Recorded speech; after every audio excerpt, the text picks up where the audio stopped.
कोण त्याचा घात करेल आणि काय तुम्ही त्याचं घेऊन बसला आहे. तो एका क्षणाला हॉस्पिटलमध्ये असतो, परत तिकडं अंतर्वाली सराटीला धावतो, परत म्हणतो मी हे करीत, परत म्हणतो माझ्या छातीत कळ, परत चालला हॉस्पिटल. काय त्याचं घेऊन बसलेलं आहे काय.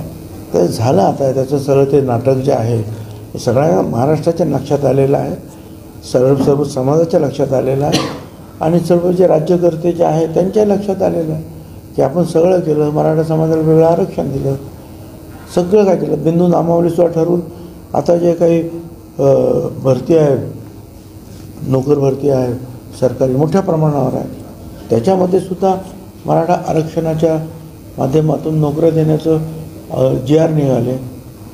आता हे सगळं करून जर ते ऐकत नसतील तर ते, आणि ते न ऐकणारे ते मारुतीचं शेपूट आहे, ते वाढणार आहे. काय केलं तरी चालूच आहे. एक प्रसिद्धीची सुद्धा एक नशा चढते आणि ती कधीच तेवढी प्रसिद्धी न पाहिलेल्या लोकांना ती अधिक चढते.